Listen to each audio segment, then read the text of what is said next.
Hasan Paşa ile görüşecektim.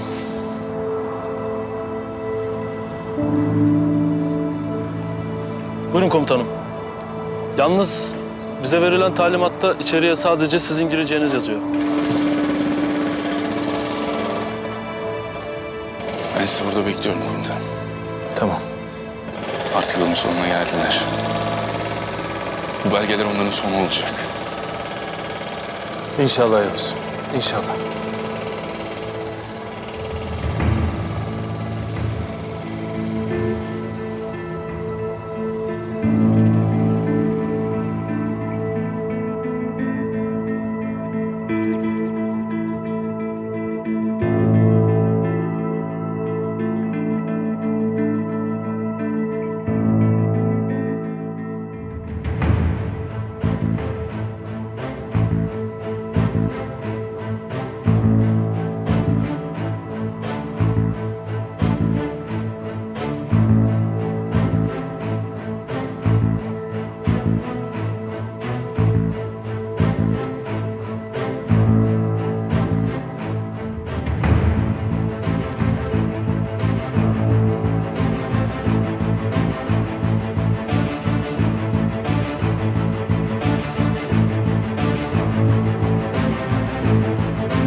Komutanım!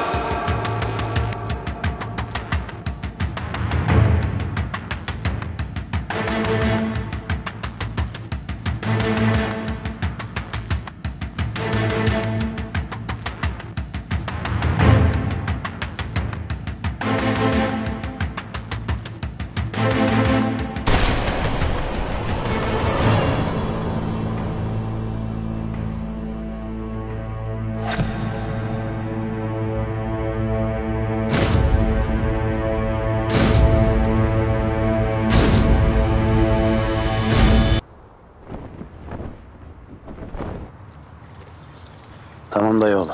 Bir şey olursa hemen bana haber ver. Eyvallah. Direkt Harekat Merkezi'ne beyler. Emredersiniz komutanım. Komutanım istihbaratta görüştüm. Bir hareketlilik yok. Sanırım babanızla ilgili başka bir durum var. Anlayacağız. Sağ salim alırız ellerinden komutanım. Merak etmeyin siz. İnşallah.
Oturun arkadaşlar.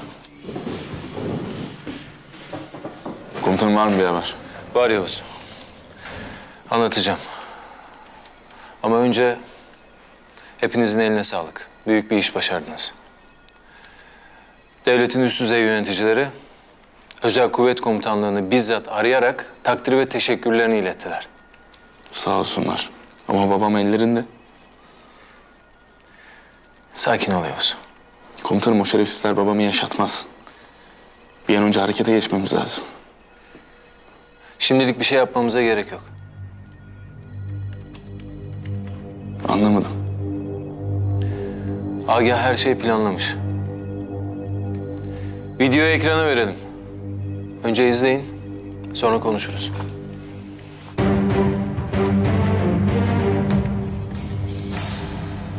Muhtemelen bu videoyu izlediğinizde içiniz içinizi yiyor olacak. Özellikle de senin oğlun. Beni kurtarmak için neler yapabileceğinizi tartışıyor olacaksınız. Ama buna şimdilik gerek yok. Çünkü bilmeniz gereken hususlar var. Öncelikle hepiniz gibi ben de vatan sevdalısı bir vatandaş olarak bu görevi canım uğruna, hayatım pahasına kabul ettim. Bu uğurda pek çok arkadaşımı ve sevdiklerimi feda ettim. Vatan sağ olsun. Şimdi son noktaya geldik. Artık Medusa devrede.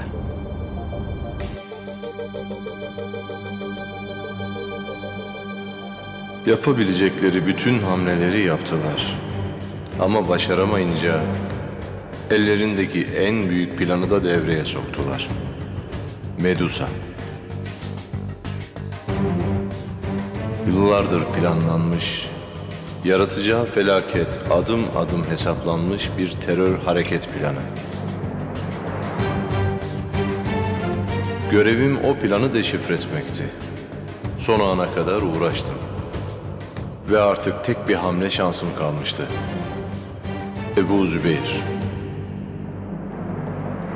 Eğer onun bildiklerini öğrenebilseydim, Medusa'yı engellemek için büyük bir şansa sahip olacaktık.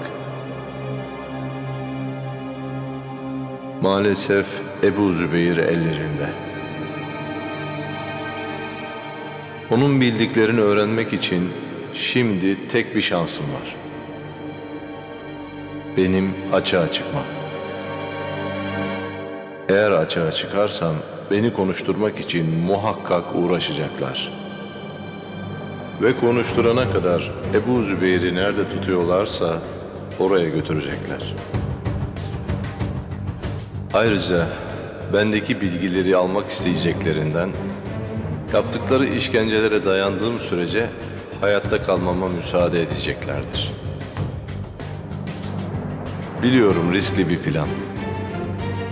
Ama neleri kaybedeceğimizi göz önünde bulundurursak, risk yok denecek kadar az.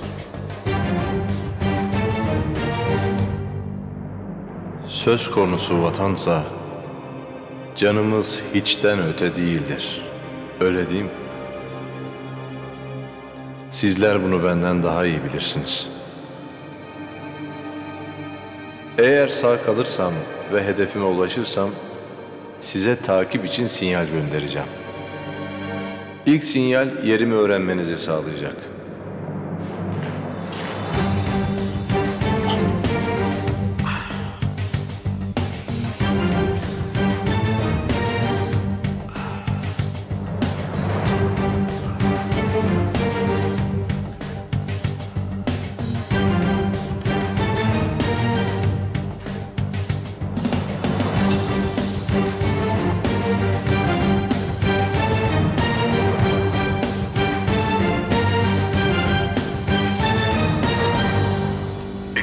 Sinyal, Medusa ile ilgili her şeyi öğrendiğimi ve kurtarılmam gerektiğini işaret edecek. O zamana dek beni sabırla beklemeniz gerek. Evlatlarım, unutmayın. Öncelikli görevimiz benim hayatım değil. Sizlerin hayatı da değil. Tek bir görevimiz var. Medusa'yı önlemek. Her ne pahasına olursa olsun. Medusa'yı önlemek. Ben burada Ebu Zübeyir'den bilgi almak için çalışırken sizlerin de yapması gerekenler var. 4 koldan saldıracağız. Güvenli evlerimden birisinde yıllardır biriktirdiğim yabancı devlet görevlilerinin terörle ve Medusa ile olan bağlantılarını içeren yazılı kayıtlar var. Adresi videoyu gönderdiğim mailde mevcut. O dosyanın acilen ilgili birime teslim edilmesi gerek. Teslim edeceğiniz kişinin bilgisi dosyada mevcut. Devletimizin aldığı müşterek görevlendirme kararından dolayı bu bilgiler Erdem Yarbay tarafından elden teslim edilecek. Karşı tarafta bilgisi mevcut. Bu bilgi sadece bende ve sizlerde var. Allah yardımcımız olsun. Yavuz,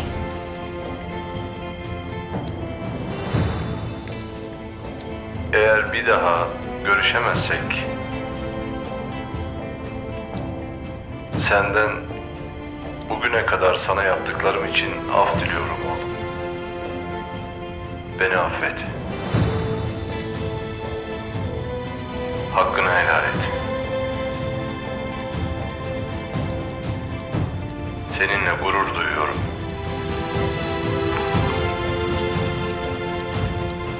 Ben de seninle gurur duyuyorum baba.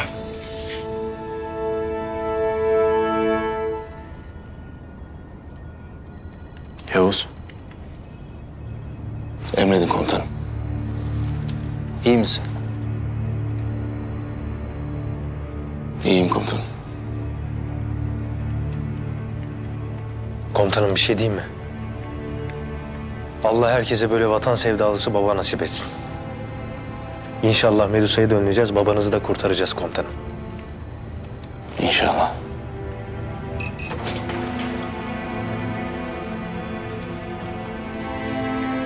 Komutanım, istihbarat bilgi geçti. Agah Bey ilk sinyali göndermiş. Konum deşifresi yapılıyor. İçeri giriş için tüm bilgiler toparlanıyor. Bilginize komutanım. Tamam, sağ ol. Hadi Yavuz, hemen çıkın. Ateş, sen kal. Belki operasyon için ihtiyaç olabilir. Emredersiniz komutanım.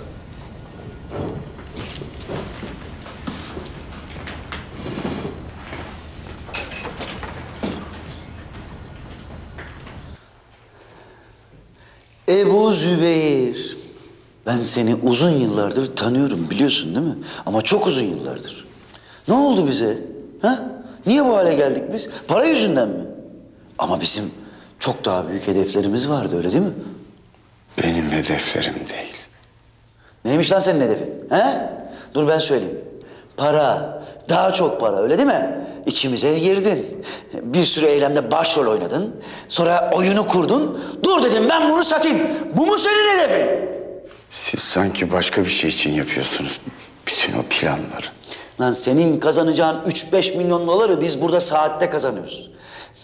Ya bizim hedefimiz daha başka. Bizim derdimiz bir düzen inşa etme. Senin gibi küçük hesapların adamı mıyız lan biz? He? Başarabilirseniz. Tak şunu.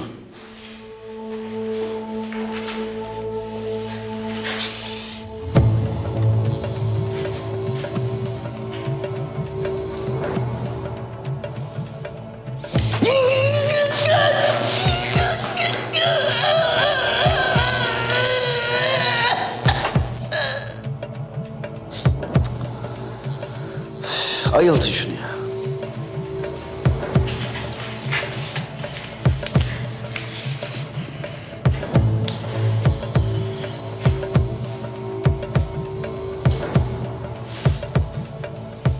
Şimdi anlat bakalım Zübeyir.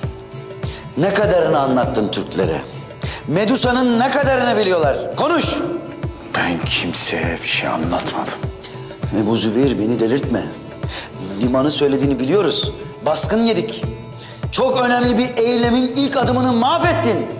Daha ne kadarını konuştun? Konuş yoksa seni diri diri gömerim Ebu Zübeyir. Gömeceğin yer buradan daha kötü olacak değil ya. Ben kimseye hiçbir şey anlatmadım.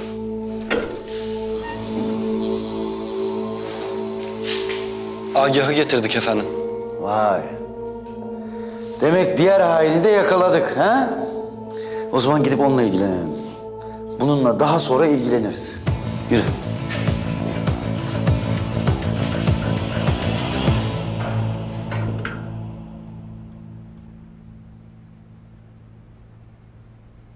Kızlar çok güzel değiller mi?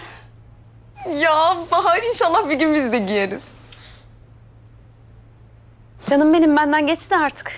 Aa niye geçsin canım? Hem siz düğün yapmadınız ki.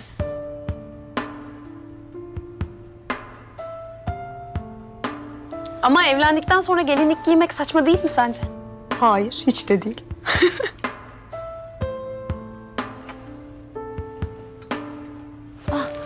Kızlar, ben buldum galiba. Dur bakayım. Ya çok düz değil mi ya? Yani böyle normal elbise gibi yani. Şöyle gelinlik dediğim biraz daha kabarık olacak. Böyle arkaya doğru 3 metre kuyruğu olacak falan. Sen de bayağı gelinlik meraklısı çıktın. Kızlar, her genç kızın hayali telli duvaklı gelin olmaktır. O zaman bence siz bunu deneyin. Hem size çok yakışır hem de tam istediğiniz gibi etekler de kabarık. Buna böyle biraz daha işleme katabiliyoruz değil mi? Tabii nasıl isterseniz öyle yaparız. Nasıl bu? Vallahi bence güzel Su. Bir dene istersen. Bir bak bakalım. Sen de bunu dene. Gelmişken seninkini de aradan çıkarmış oluruz. Ay denerim vallahi. Ama bir şartla. Neymiş? Sen de...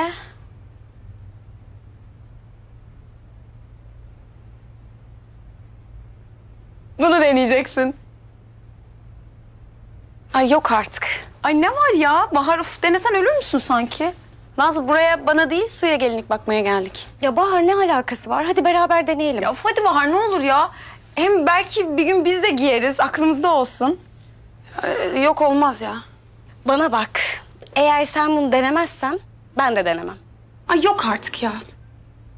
Aferin kız.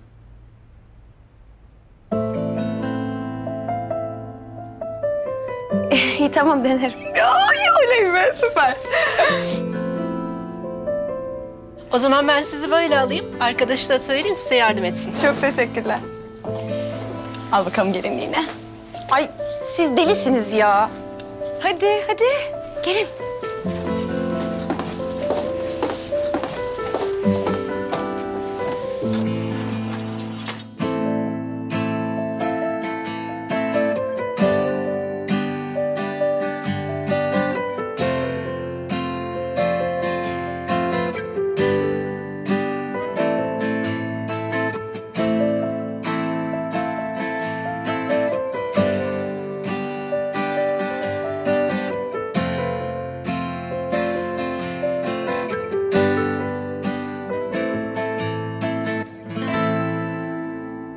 Kızlar çok güzel değiller mi? Ben çok beğendim. Ben de bayıldım ya. Ben nasıl olmuşum? Ya bir de soruyor musun? Çok güzel olmuşsun. Siz de çok güzelsiniz. Ya biz böyle üçümüz de çok güzel olduk ya. Ben diyorum ki acaba şöyle üçlü düğün mü yapsak? Şaşırdın herhalde. Niye canım? Ne güzel işte üçü bir arada. Vallahi bence de süper fikir. Ya kızlar ben buna bayıldım yalnız. Yalnız bir şey söyleyeyim mi? Gerçekten çok güzel oldu. Tamamdır ya bence biz bunu alalım gidelim. Başka bir şeyle aklını karıştırma. Valla bence de çok güzel oldu. Şu yanlardan birazcık aldık mı tam belinize oturur, daha şık durur. Ne kadar fiyatı acaba bunun? 7500 lira.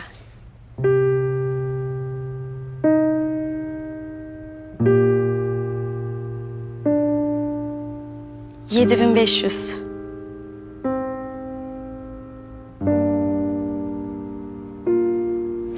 Biraz pahalı değil mi?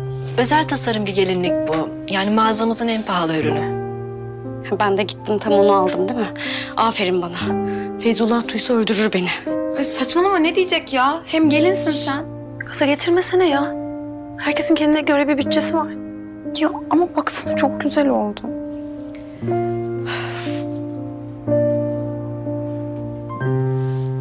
Tamam.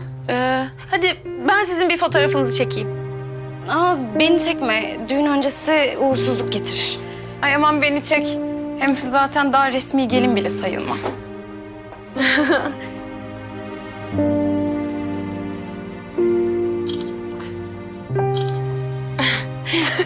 Dur ben de seni çekeyim. Hadi çek. Geç şöyle sen de.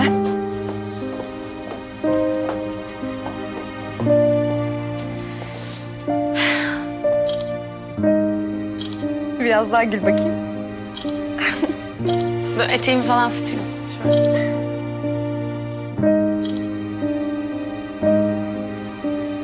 Harika çıktı, 10 numara.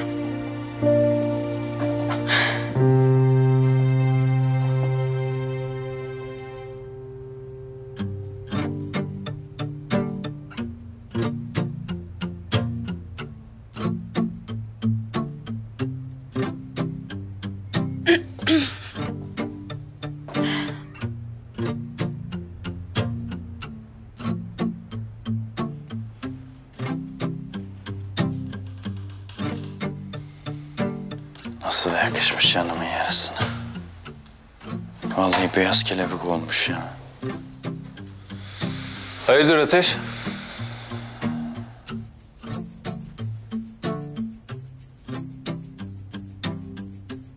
Bir haber mi var? Yok komutanım. İstihbaratla iletişim halindeyim. Bir haber gelsin de hemen size sunacağım komutanım. İyi. Başka bir şey yok değil mi? Ne gibi komutanım? Ne bileyim, dalmıştın. Yok komutanım, öyle yorgunum ya. İşim şey olduysa ondan şey olmuş olabilir. Bir şey olursa odamdayım. Emredersiniz komutanım.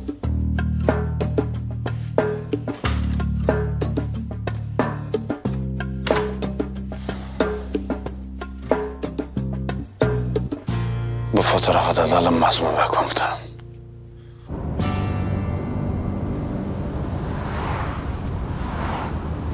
Görevde olsa içinizi yiyor değil mi komutanım? Ne yalan söyleyeyim öyle avcı. Kim bilir ne haldedir şimdi. İşkence ediyorlar mıdır? Ki ediyorlardır. Düşündükçe deli oluyorum. O şerefsizlerin babamın canını yaktığını bilmek çok acı veriyor. Hesabını soracağız komutanım. Önce Medusa. Babam da olsa önce Medusa beyler. Acımız yüreğimizde yaşayacak ama biz görevimizi yapmaya devam edeceğiz. Onlardan hesap sormanın en iyi yolu bu topraklara el uzatılamayacağını bir kez daha göstermek. Adrese yaklaştık komutanım, az ileride. Tamam, hazırlanın o zaman. Elimizi çabuk tutuyoruz. Hemen girip çıkıyoruz. Gerekiyordu hocam. Yaparız biz, onları hiç merak etmeyin. Onlar kolay. Ben bunu çıkartayım en iyisi. Ya biz bir şey yapalım, alalım bu gelinliği ya. Saçmalama Nazlı. Yani çok pahalı bu. Ben daha uygun bir şey bulurum. Ya ama şimdi senin de aklın kalacak böyle.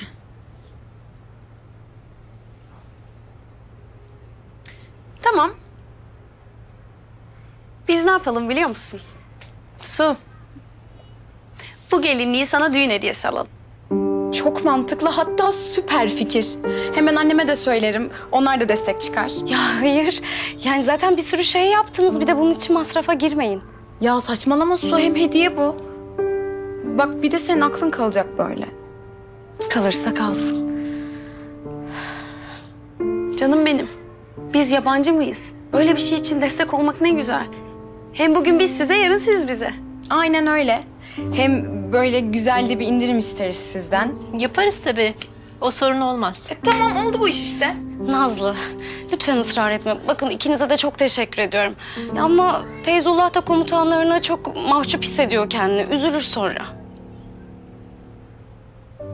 Ben hallederim. Teşekkürler. Tamam. O zaman çıkaralım. Biraz daha gezelim. Belki daha ucuz yollu bir şey buluruz. Hadi. Kıyamam ya.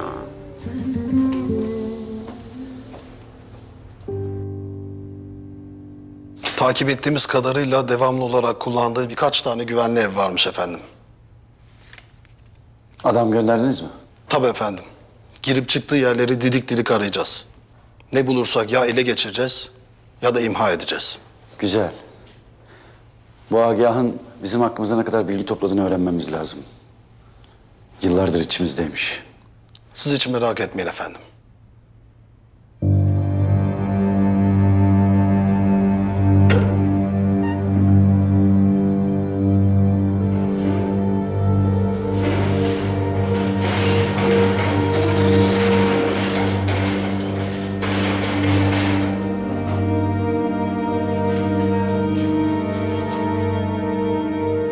Hamit Karasu. Ben senin yıllardır efsane olduğunu sanıyordum. Kimliğini deşifre etmek için uğraşıp durduk. Uzaklarda aramışsınız demek ki. Yo. İçimize sızdığın hakkında istihbarat almıştık. Ama ne yalan söyleyeyim, bu kadar yanı başımda olduğunu aklıma bile getirmemiştim. Agah, iyisin. Gerçekten iyisin bu konuda.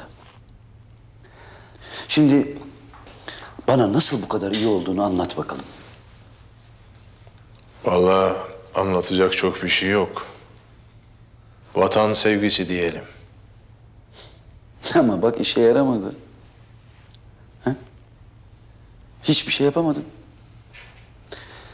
Bak Agah, bu Medusa hakkında bilgisi olan 2 hain vardı. İkisini de yakaladık. İkisi de hiçbir şey yapamaz artık. Buradan hiçbir yere kaçamazlar.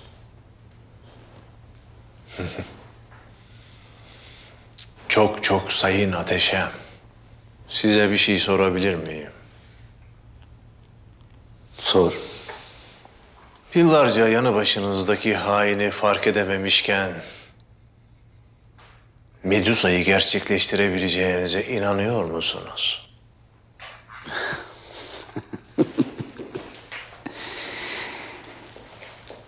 Agah, Medusa öyle bir şey değil. İçimize sızarak engelleyebileceğin bir şey değil. Çok sayın canım benim. O kadar emin olma. Ama eminim. Biliyorum kabullenmesi çok zor ama eminim. Bak, bence sen bunlara kafa yorma. Sen buradan nasıl sağ çıkabilirim ona kafa yor. Dur bir dakika. Sen benim yerimde olsaydın bülbül gibi şakırdın, öyle değil mi? Sence şu saatten sonra canımdan daha kıymetli ne olabilir benim için? İşte tam da anlatamadığımız mesele bu. Size vatan millet sevgisini anlatmaktan sıkıldık. Hamurunuz da yok ya. Ben gerisine ne diyeyim? Anlaşıldı. Sen konuşmayacaksın. Hı hı. Tamam. O zaman biz seni kendine getirelim biraz. Lütfen. Tamam. Agah, benim vaktim bol. Bana bak. Agah Bey bizim en kıymetli misafirimiz. Kendisine iyi davran. Siz hiç merak etmeyin efendim.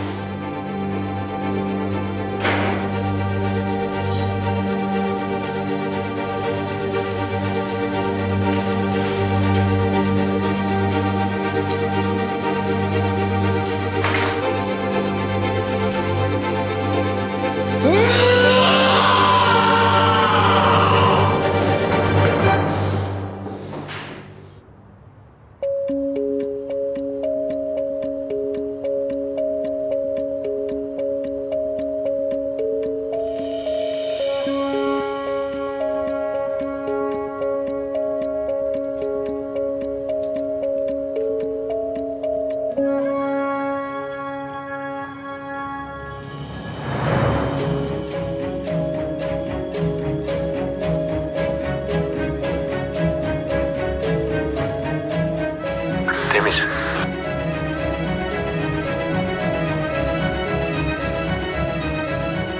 Dikkatli olun.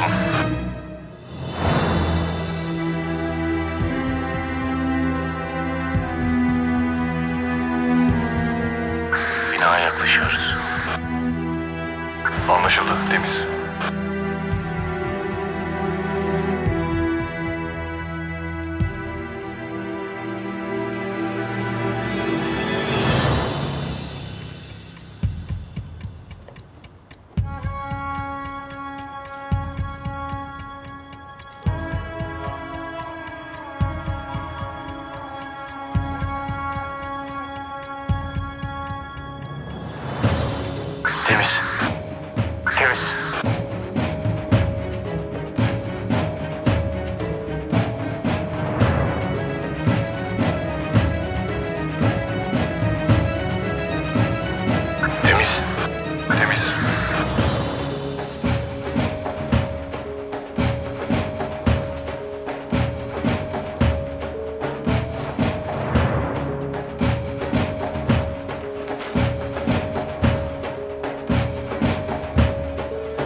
Hadi elini çabuk tut. Tamam, az kaldı.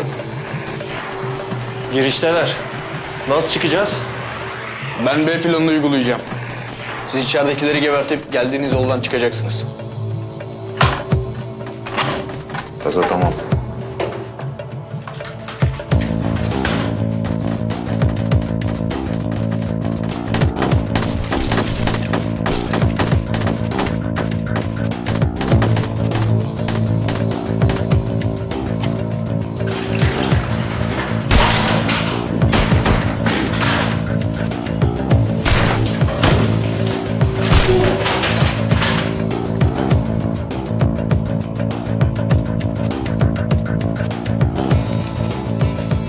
Vaktimiz yok. Çıkmalıyız. Bekle.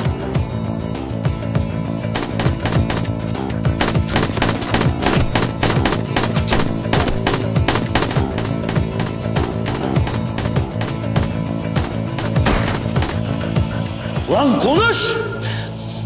Bak daha fazla dayanamazsın. Ne kadar biliyorsan anlat. Ya henüz hain olduğunu üstlerime bildirmedim. Bak sana ortadan kaybolman için bir şans vereceğim. Lan anlat, ne kadarını biliyorsun?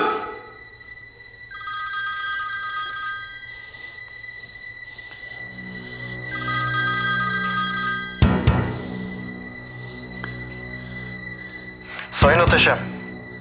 Dinliyorum. O ayın evlerinden birindeyiz. Bir dosya hazırlanmış. Ankara'da orgeneral Hasan Kalsız'a gönderilmesi için. İçeriğinde sizden ve ölen büyükelçimize kadar herkesle bağlantıları mevcut. Ne? Ne diyorsun sen? Çabuk buraya getir onu. Derhal. Emredersiniz efendim.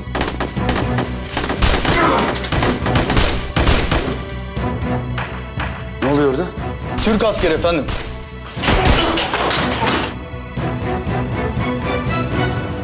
Alo. Alo. Sizde bize ait bir şey var. Almaya geleceğiz. Eğer kılına zarar gelirse bedelini ağır ödersiniz.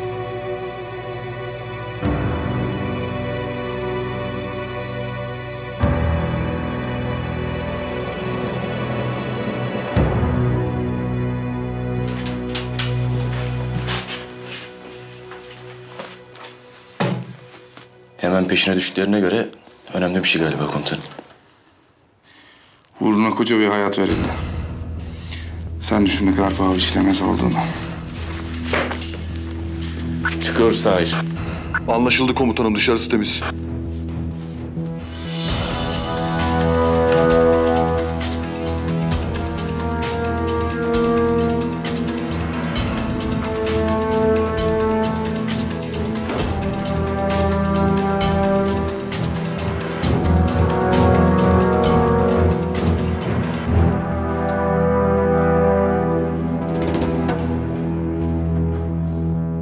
O dosyada ne vardı?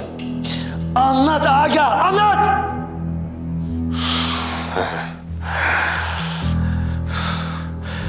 Çolağı nasıl dirilttiğiniz,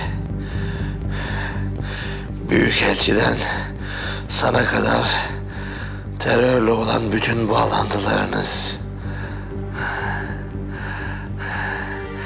Medusa'yı daha başlamadan bitirebilecek bir takım önlemler.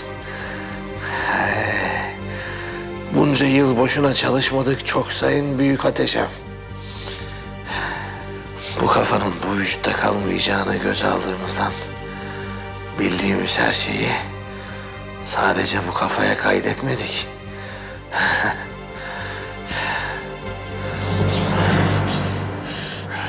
Medusa'yı engelleyemeyeceksiniz.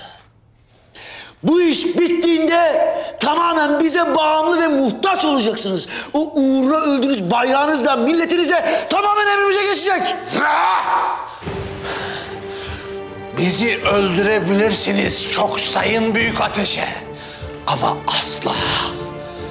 asla esir edemezsiniz. Tarihle aranız pek iyi değil anlaşılan.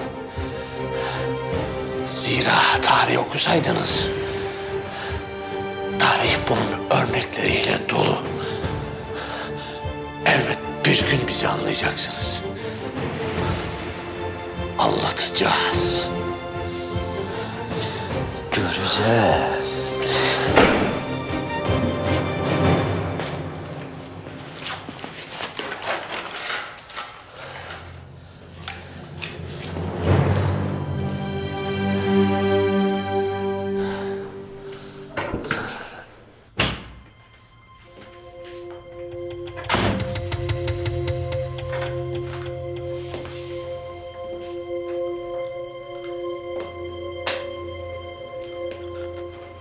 İşler biraz sıkıntılı Derman. Ne oldu, konuşmuyorlar mı? İsterseniz bir de ben deneyeyim. Biliyorsunuz değişik yöntemlerim vardır. Mesele konuşmamaları değil. Agah. Güvenli evlerinden birinde istihbarat biriktirdiği bilgisine ulaştık. Ama dosyayı elimizden aldılar. Dosyanın içeriği ne peki? Biliyor muyuz? Tahmin etmesi zor değil. Eğer o dosya teslim edilirse uluslararası bir kriz çıkar. Bu adam uzun zamandır aramızda. Tamam, Medusa'yı bilmiyor. Ama tüm bağlantılarımızı biliyor. Terörü nasıl finanse ettiğimizi biliyor. Bunu bütün dünya biliyor. Haklısın. Ama bugüne kadar unutmalarını sağlayabiliyorduk. Onun için elimizden geleni yapıyorduk. Ortada bir iz, ikna edici delil bırakmıyoruz. En azından yalanlayabiliyoruz. Ses kayıtlarından görüntü deşifrelerine kadar her şey olabilir. Eğer onlar basına yansırsa iş biter. Her şey biter. İpimizi çekerler Derman. Dosyaların nerede olduğunu ve kime gideceğini biliyor muyuz peki? Elimizdeki tek bilgi bu. Ankara'da. Orgeneral Hasan Katsız.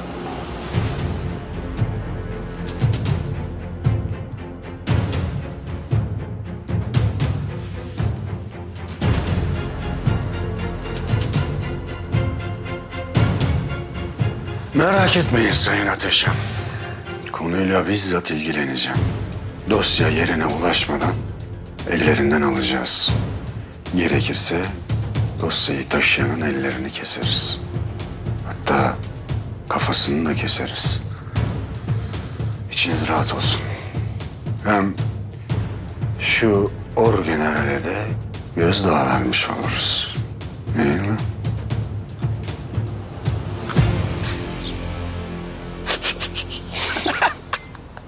Ya git ya. Gülme artık, tamam. Vay arkadaş ya. Bir gün operasyona çıktık, şu olanlara bak ya. Ya bizimkiler de bir şey söylemedi. Sen şimdi birden böyle söyleyince ne bileyim garibime gidiyor. Yani Ateş'cim, Karabayır magazini benden sorulur. Sen onun için bana geleceksin. Geçen gün arabada midem bulanıyor. İndirin beni. Ay bana bir haller oluyor. Ya tamam, yeter artık.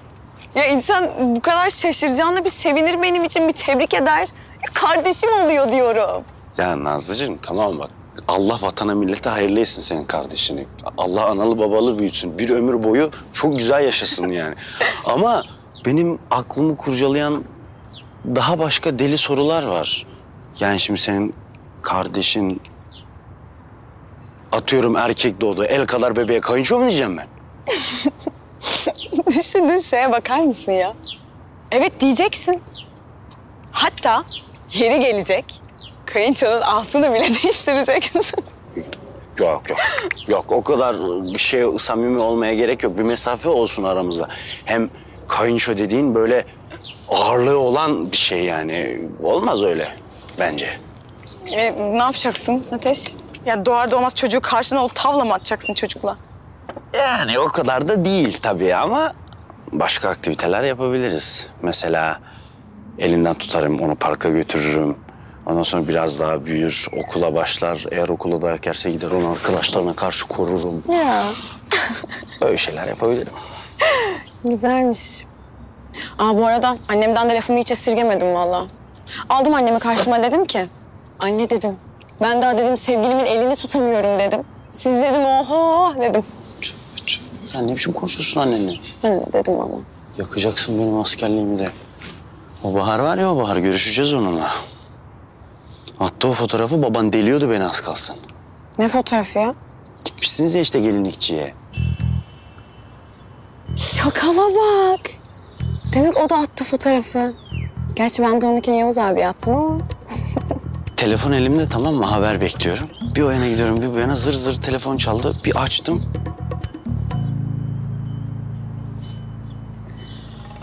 Sen bembeyaz gelinliklerin içinde...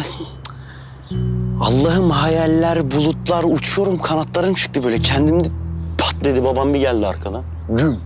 Her şey patladı, bizim hayaller. Fıs. Ya patlamasın ya.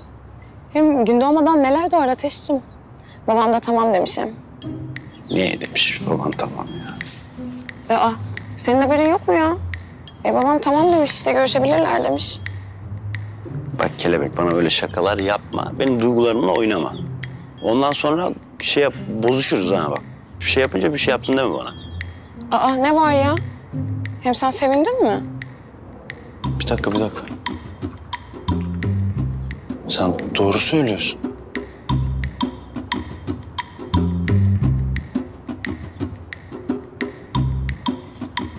Bir dakika. Baban görüşsünler mi demiş? Evet. Bak benim duygularımla oynama. Doğru söylüyorum Ateş. Baban evet dedi. Bak Boncuğun babası olmasın. Hayır, benim babam, senin de komutanın evet dedi.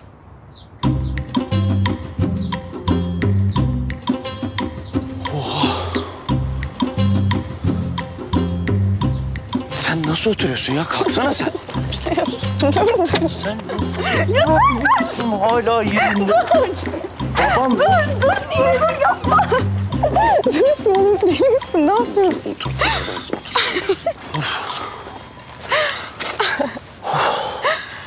Kalk, beni heyecan bastı, yürü. Allah'ım inanamıyorum.